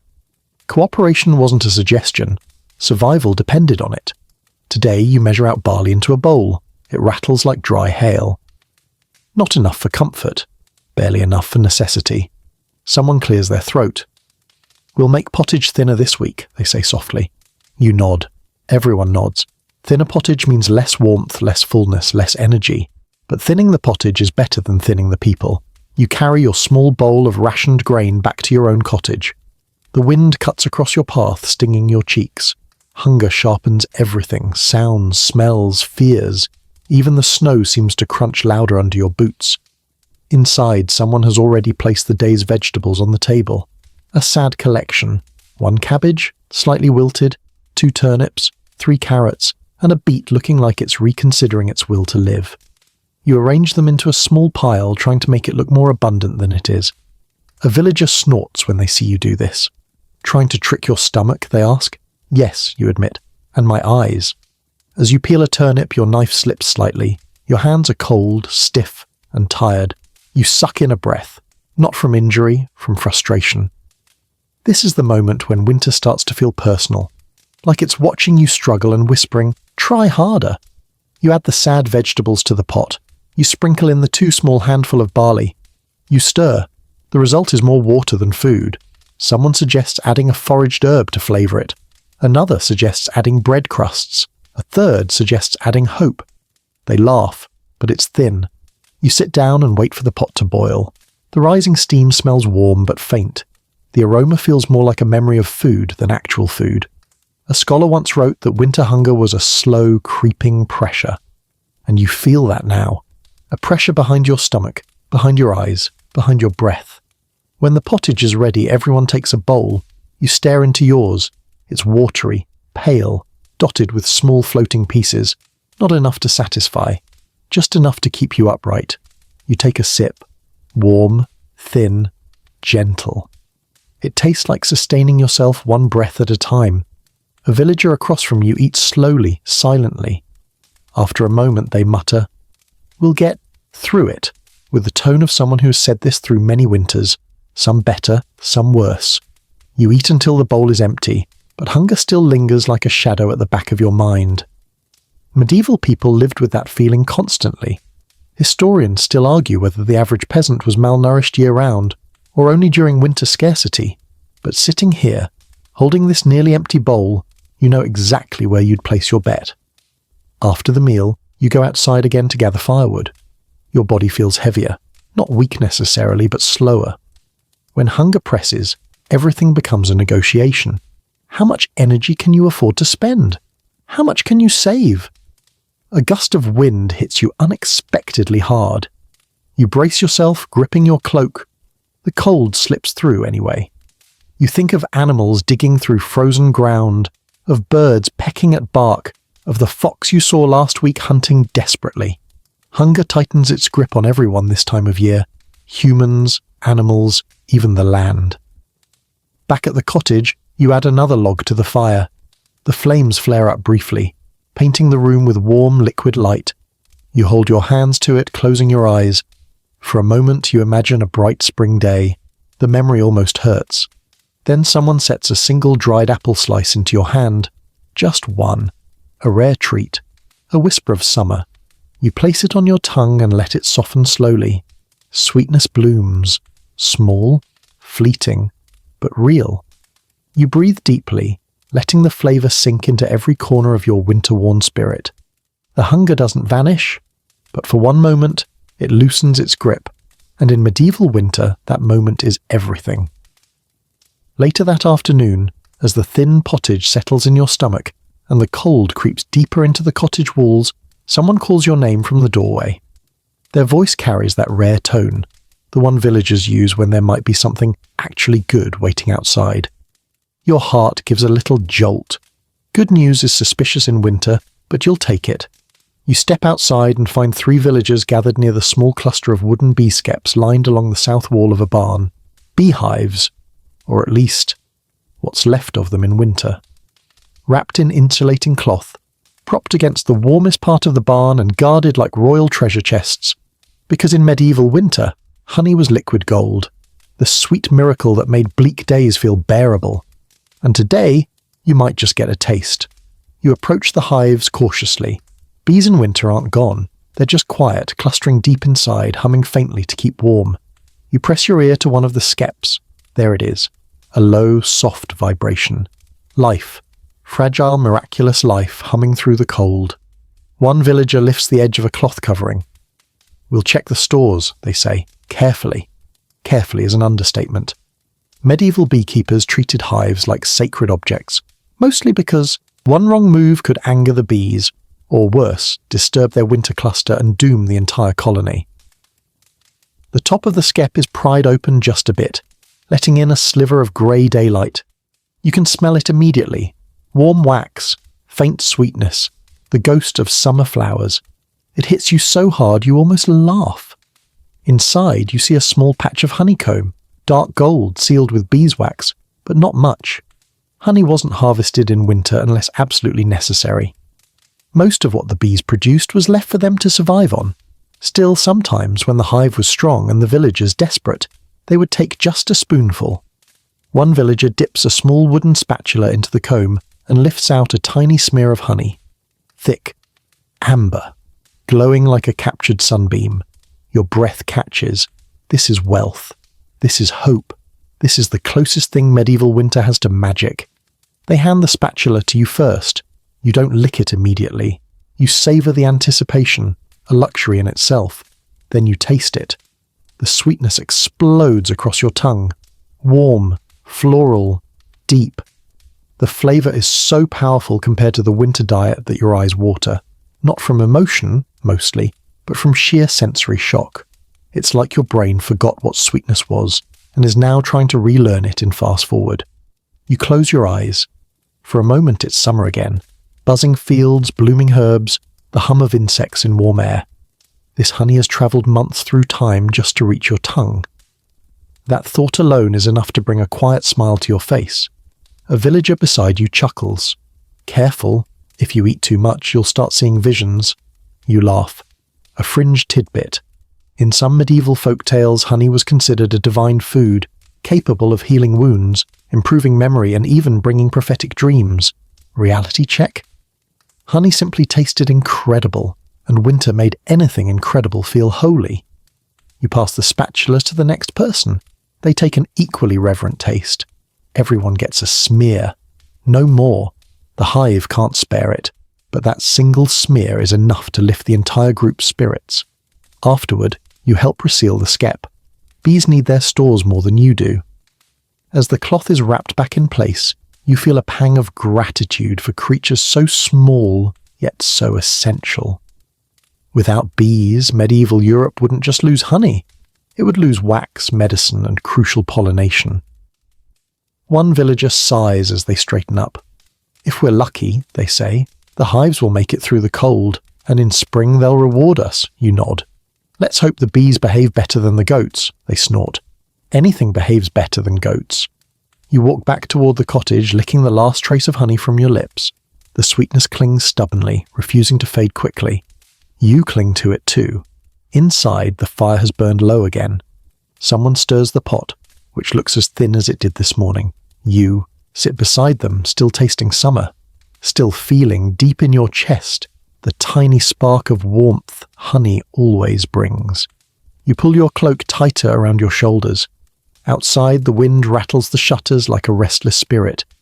But inside, for the first time all day, warmth spreads beyond your stomach. Because honey is more than food. It's optimism in edible form. A reminder that the world hasn't forgotten sweetness, even if winter tries to convince you otherwise. You sit quietly, letting that reminder settle into your bones. Winter is far from over, but so is hope. By the next morning, the sweetness of yesterday's honey has faded from your tongue, replaced once again by the familiar, faintly discouraging taste of winter. You wake early, because dawn itself barely tries this time of year, and shuffle toward the hearth, tugging your cloak tight around your shoulders. The fire has burned to weak embers overnight. The cottage smells like smoke, wool, and something vaguely flowery. Today is baking day, which sounds lovely, until you remember this is medieval winter baking, also known as attempting miracles with no ingredients. You kneel by the hearth and blow gently on the embers. They glow, pulse, then catch, releasing a little burst of warmth. Someone places a few thin sticks nearby, and you feed them into the fire until the flames grow steady. As the room brightens, you see the small array of ingredients laid out on the table. One small sack of flour, a tiny crock of yesterday's ale dregs, a wooden bowl with a lump of something that might be sourdough starter, or might be a small creature that died of cold, a cracked clay pitcher of lukewarm water, and exactly 0 butter, 0 eggs, 0 sugar. Of course, you rub your forehead. Baking in winter means making bread without bounty, flavour without luxury, and dough without much enthusiasm. A villager joins you, rolling up their sleeves. We'll make do, they say. This phrase could be the official motto of medieval winter. You open the flour sack. It's lighter than you hoped. Definitely lighter than you remember. You dig your hand in and feel the fine, powdery texture, but also feel a few lumps and hard bits. You pick one out. A stone. Nice. Your bread will come with natural minerals today. A mainstream historical fact. Medieval flour wasn't sifted like modern flour. It often contained grit, tiny husk pieces, or even bits of millstone. This is why medieval people had terrible dental problems. They were basically sanding their own teeth down with every loaf. You dump the flour into a wooden bowl and add a splash of water. The sound it makes, dry flour hitting liquid, echoes through the cold cottage like the beginning of a very unenthusiastic symphony. Next comes the sourdough lump. You poke it, it jiggles, barely. You sniff it, smells. Tangy, funky, alive-ish. Good enough. You knead it together with the flour water mush. The mixture clings to your hands like cold paste. You grimace. Dough in winter is stubborn. The cold slows fermentation to a crawl. Yeast becomes shy. Bread rises like it's having stage fright. Someone pours in a little warm ale, murmuring, "This might wake it up." You stir harder. The dough resists. You knead, fold, press. It sticks. It cracks. It fights. Winter dough is like negotiating with a sleepy toddler. It needs coaxing, heat, patience, and occasional threats. Eventually the mass becomes something that resembles dough. Heavy, dense, a little lumpy. A villager touches it and nods approvingly. You're not sure why. You place the dough near the hearth to rise. It sits there like a stubborn little boulder. Rising? Questionable. Hoping? Absolutely. While you wait, you prepare the baking hearth, clearing ashes, heating stones, spreading a layer of straw to regulate heat. Your hands are stiff from cold. Your breath hovers in the air. Someone joins you with a small handful of fennel seeds saved from summer. For flavour, they whisper, as if the seeds might flee if spoken too loudly. You sprinkle them over the dough. It feels decadent, almost sinful. A fringe tidbit. Medieval bakers sometimes added herbs or even tiny bits of dried apple to disguise stale flour in winter. Bread was not just food, it was strategy. After what feels like a century, the dough finally rises. Barely. Like a sleepy cat lifting its head before deciding life isn't worth full effort. You shape the dough into rough rounds. They are not beautiful. They look like depressed stones, but stones that might feed you. You slide them into the hearth, covering the opening with a plank and sealing the edges with ash to trap heat. Then comes the waiting, winter's favourite activity. You sit by the fire, rubbing warmth back into your fingers, listening to the quiet crackle of burning wood. Someone beside you mutters, "Historians still argue whether winter bread was nourishing or punishment." You snort. Why not both? Time passes, slowly, painfully. Then, finally, a smell. Warm, toasted, yeasty, like hope, but edible. You open the hearth carefully. Inside, the bread rounds glow a soft brown. You tap one. It sounds hollow. Good. That means done in medieval language. You pull them out with thick cloths. They're hot enough to scorch your palms even through the fabric. You set them on the table and admire them. Okay. Admire is a strong word. You acknowledge their existence. Someone cuts into one. The crust is tough, really tough, as in you need a little elbow grease, but the inside is dense, warm, slightly damp, and smells like honest effort. You tear off a piece and blow lightly before taking a bite. It's actually good.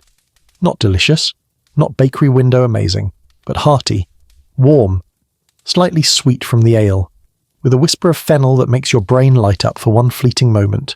You chew and chew and chew. Winter bread demands jaw strength, but as you swallow, a calm spreads through your chest. This bread tastes like resilience, like stubbornness, like the quiet determination to keep going. Someone smears a tiny dot of honey onto their piece. You stare at them like they just performed a dark ritual, but they offer you a smear too. You hesitate, then accept. The combination, honey and warm bread, hits your tongue like a glimpse of spring. You close your eyes and breathe deeply, letting the sweetness dissolve into the grainy warmth. Outside, the wind howls. Inside, you have bread. It's not perfect, it's not plentiful, but it's enough. You sit by the fire with your small piece of winter bread feeling steadier, stronger, more rooted, because even in the coldest season, even with the hardest dough and the weakest yeast, something warm can still rise. You wake before dawn again, because in winter dawn is lazy, and someone has to do the work while the sun is still negotiating whether it wants to show up. The cottage is dim, lit only by the dying glow of last night's fire. Your breath fogs the cold air. You pull the cloak tighter around your shoulders, but the chill still snakes in like an unwelcome guest. Today, though, today is heavier, because Lent is coming. And nothing tests the stomach of a medieval villager quite like Lent layered on top of winter scarcity. You sit near the hearth, poking the embers back to life as you think about the weeks ahead. 40 days of fasting, 40 days of restrictions, 40 days where all the foods you're already barely eating become even more limited. And here's the tricky part. The calendar doesn't care if your pantry is full or falling apart. When Lent arrives, it arrives. And your appetite becomes a religious negotiation, a mainstream historical fact. Lent in the medieval world was strict. No meat, no dairy, no eggs, no animal fats. Some places even banned fish on certain days. People lived on vegetables, grains, and whatever else didn't break the rules. And if winter had already drained your stores? Too bad. You fast harder. You rub your hands together while the fire grows, then stand to gather what's left of the morning's rations. Today's breakfast? The same, but thinner. Because the village elders have already started rationing in preparation for Lent. Better to tighten belts now than panic later. You pour water into the pot and toss in a handful of the remaining barley. The handful feels lighter than yesterday's. That's not a good sign. You add a few dried herbs, mint, maybe thyme, you're not sure, and stir slowly. A villager steps into the cottage behind you, pulling their cloak tight against the cold. They sit down heavily and sigh. Fasting before the fasting, they mutter. Makes you wonder what's left to give up. You offer a grim smile. Bad moods? They laugh, briefly, tiredly. If only the church exempted those. You ladle out the thin barley mixture. You try not to call it pottage. Pottage at least had texture. This is more like barley tea with trust issues. You sip. Warm, but almost transparent. Your stomach gives a disappointed noise, like it's writing a complaint letter. While you eat, the elders gather outside to discuss preparations. You hear bits of conversation drifting through the door. Strict this year? Snow hasn't melted. Stores won't last. Pray for early spring. Not exactly the pep talk you were hoping for. You step outside to join them, your bowl steaming faintly in the frosty air. The sky is pale and colourless, the sun still struggling to wake up. Everyone looks tired, thin, stressed. Hunger presses on the entire village like an invisible weight. One elder clears their throat. We follow the fasting rules, they say, but we must also survive. If anyone is ill, they eat what they need. God understands. You nod along with the others. Medieval faith had rules, but also flexibility when survival was on the line. Still, the general expectation, everyone sacrifices something. A scholarly debate floats into your mind. Some historians argue that medieval people secretly ignored fasting rules when things got bad. Others insist communities enforced them strictly, seeing hunger as both penance and purification. Standing here, watching everyone's worried faces, you're guessing the truth is somewhere in between. You head back into the cottage, setting aside the wooden spoon and reaching for the grain sacks again. They feel dangerously light. You shake one gently, hearing the faint rattle of barley rolling against the fabric. Someone says quietly, "We'll stretch what we can. There's still turnips in the ground." You snort. Turnips are judging us at this point. They smile. Humour is the last rebellion of winter. You grab a basket and step outside to the garden plots. Snow blankets everything, but you find the familiar shapes of buried turnips and winter cabbage beneath the surface. You dig with numb fingers, pulling up a few survivors.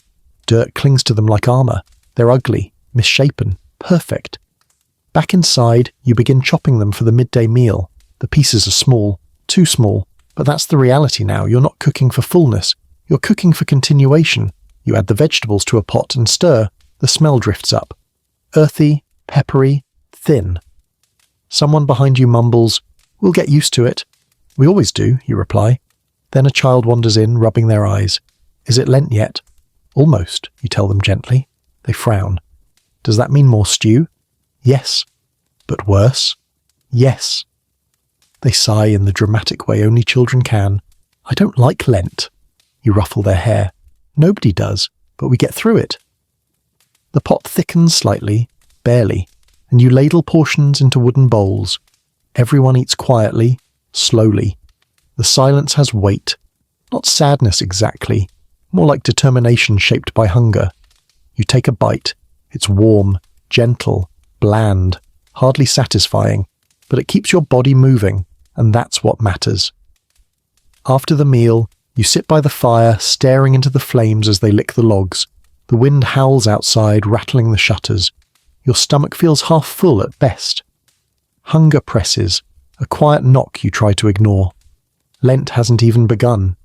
Winter hasn't softened, and the stores won't last unless everyone is careful.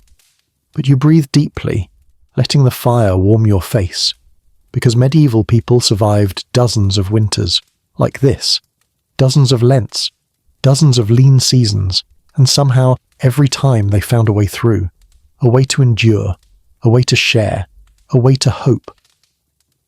You wrap your cloak around yourself and whisper into the quiet room, "We'll make it." Because in winter, belief is as necessary as bread. You step outside after the sparse midday meal, letting the cold air slap your cheeks awake. Your stomach feels light, too light, but you push the sensation down. Winter trains you to ignore a lot of things: discomfort, hunger, mild despair. But there's one thing you don't ignore, not in this season: opportunity. An opportunity sometimes comes in the form of travellers, those rare souls passing through frozen countryside despite the cruel weather. Traders, peddlers, messengers, pilgrims, people who carry with them rumours, news, and occasionally, if fate is kind, food. You see movement at the far end of the village path. Two figures approach slowly, their cloaks stiff with frost, their boots heavy with mud and snow. One walks with a staff, the other pulls a small handcart draped in cloth. Travellers. Immediately the village stirs, not with fear, but with a cautious sort of hope. Strangers in winter can mean danger, or salvation, and in a season of scarcity you learn to hope first and worry second. Survival depends on it. You walk toward them with a few others, breath fogging the cold air. The lead traveller lifts their hand in greeting. Their voice is tired but warm. "Peace to your hearth, and warmth to your road," one of the villagers replies. The formal greeting feels ceremonial, almost sacred. Winter travel is brutal. Anyone who survives it earns instant respect. You help guide them to the main longhouse where visitors are typically received. Inside, the fire is stoked hotter than usual. You can feel the travellers thawing just by watching their stiff shoulders loosen as they step inside. They set down their cart and one begins untying the cloth cover. Your eyes widen before you can stop yourself. Dried beans, smoked fish, coarse salt, a tiny sack of peppercorns, and, saints above, 2 whole onions. It feels like you're staring at treasure.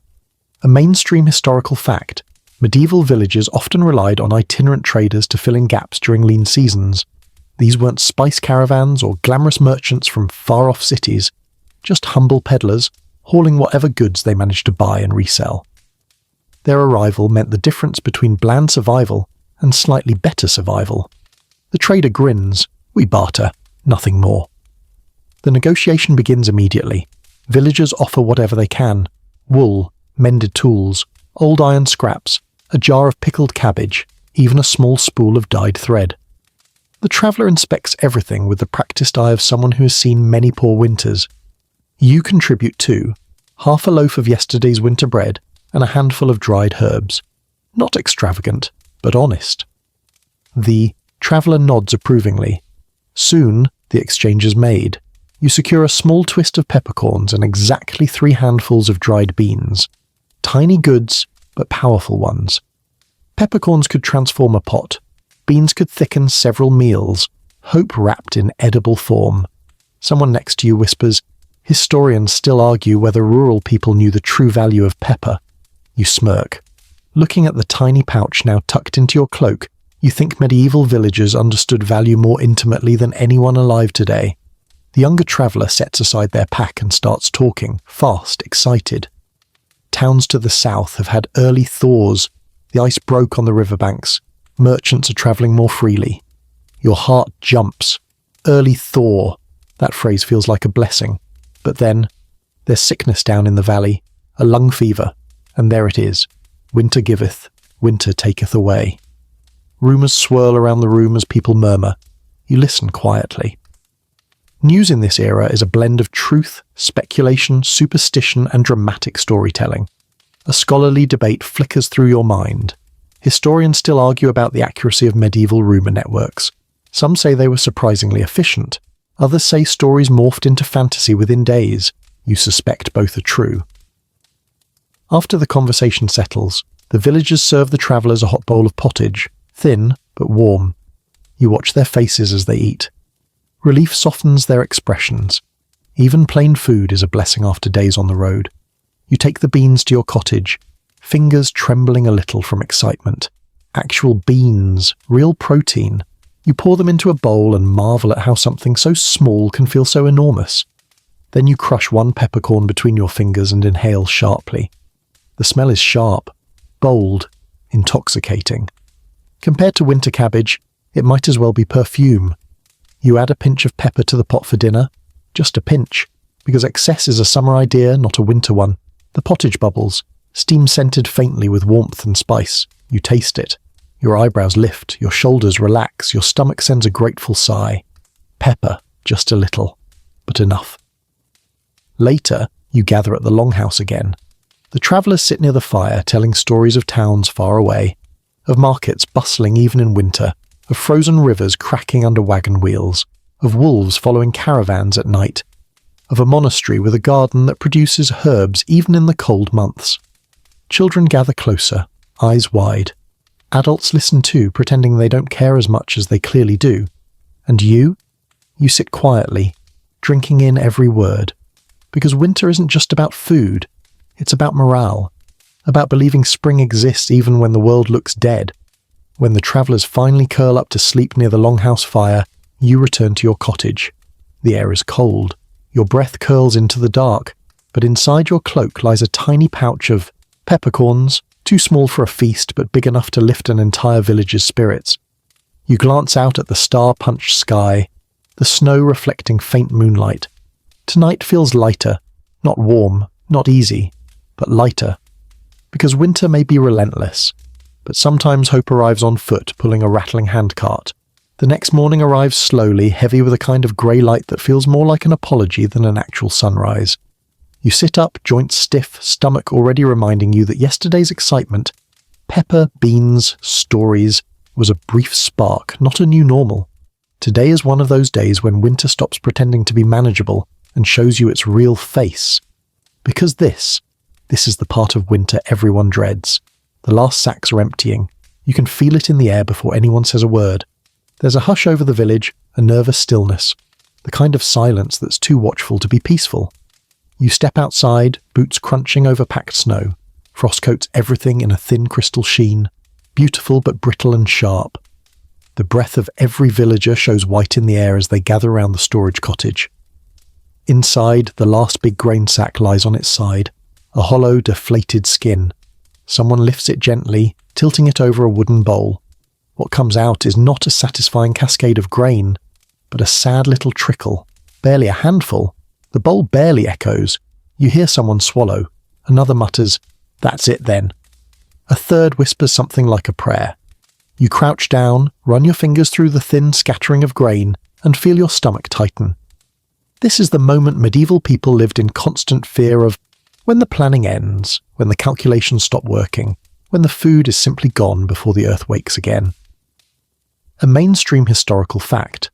Late winter and early spring were called the Hunger Gap across much of medieval Europe.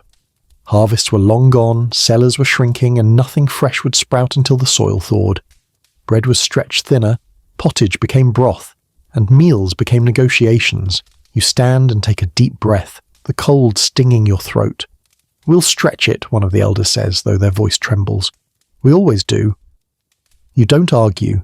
Winter allows no room for panic. Back at your cottage, you set the meagre grains into a pot and add water, lots of water. Thin gruel today. Thin everything today. You chop the last cabbage leaf into ribbons and drop it in. Someone finds a shriveled beet at the bottom of a storage crock and slices it into tiny pieces. Someone else contributes a bit of stale bread to crumble on top. You stir the pot. It doesn't even try to thicken.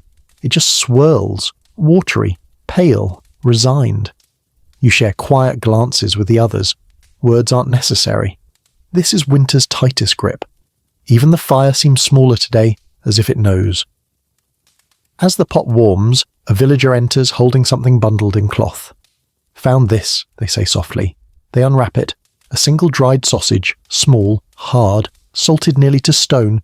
Your breath catches. This is a treasure, one someone forgot or saved or perhaps hid too well earlier in the season. A burst of gratitude goes around the room.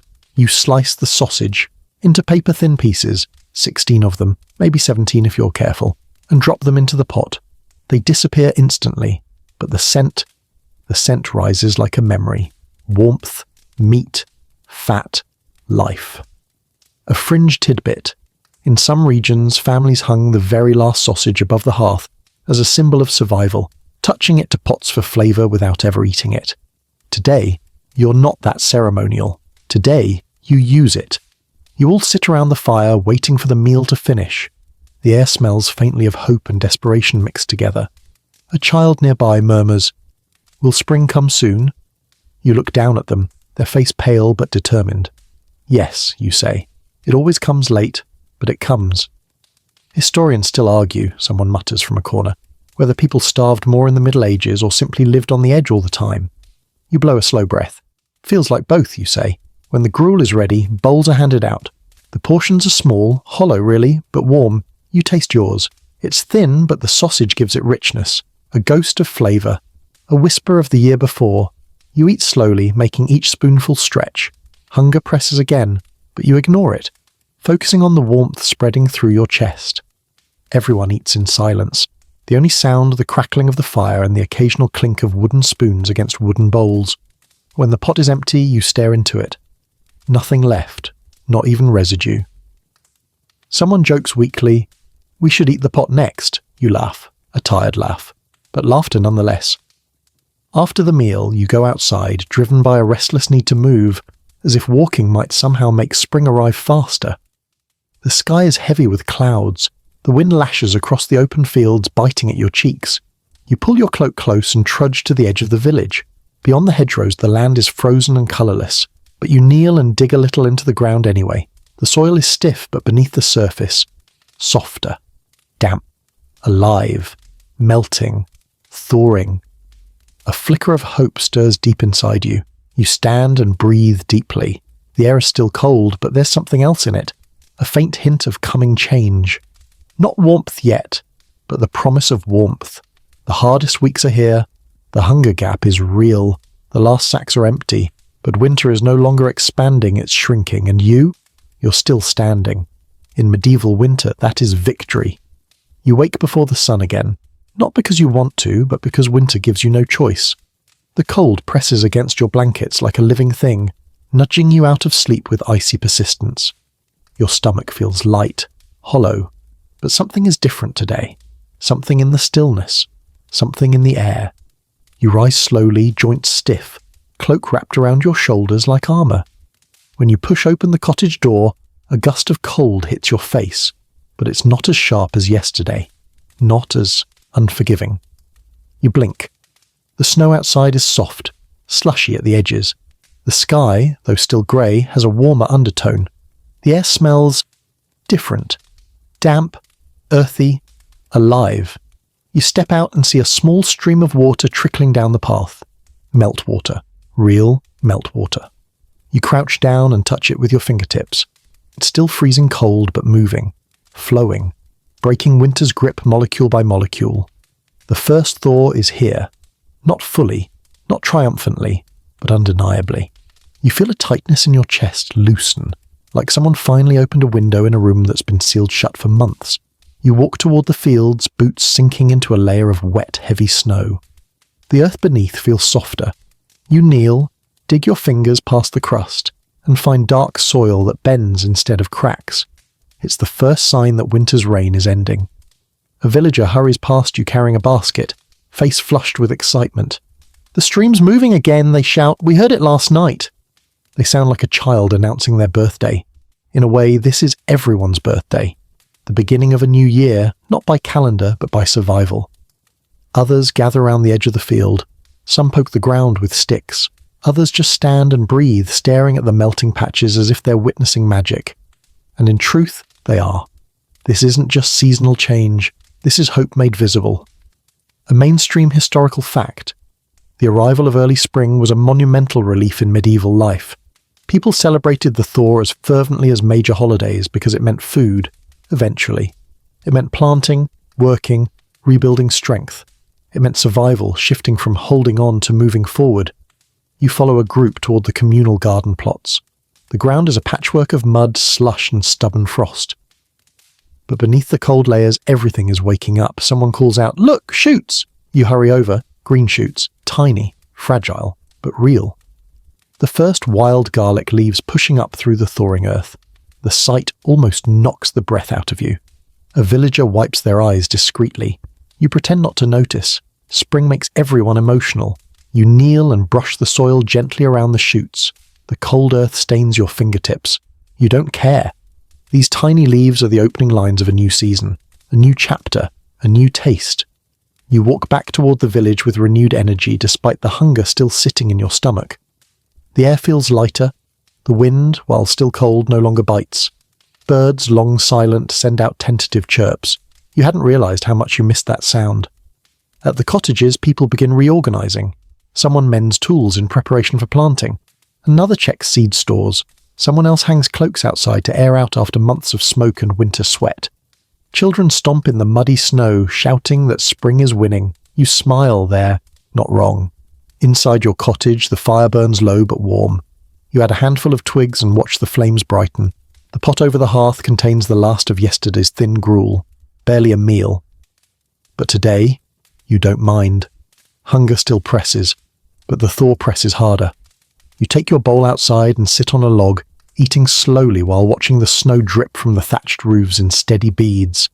Each drop feels like a drumbeat, announcing winter's retreat. Someone approaches you carrying a small basket. You peek inside. A handful of new herbs, wild garlic, a few mint sprigs protected under snow, and something that looks like chickweed. Fresh greens in early thaw. You nearly laugh. You haven't tasted fresh anything in months. They offer a sprig to you. You bite into it. It's sharp, grassy, alive. Your whole body reacts like it's remembering how to celebrate. A fringe tidbit you recall. Medieval people often saw the first spring herbs as a cleansing food, believed to purify the blood after the heaviness of winter. Whether true or not, the psychological lift is undeniable. Freshness tastes like victory. Later, the elders call everyone together. You stand among the crowd as one of them speaks. "We made it through winter," they say simply. "We'll plant soon. We'll rebuild our stores. The land is opening again." A murmur of relief sweeps through the group. You feel it too. Deep, resonant, warm. Historians still argue whether medieval people actually celebrated the thaw as much as surviving writings suggest. But standing here, you know the answer.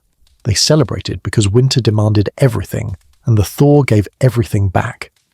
The day ends with the village in motion, repairing fences, clearing snow from pathways, checking tools, planning meals with newfound optimism. You stand at the edge of the green, looking toward the horizon. The snow is retreating. The earth is softening. The air is changing.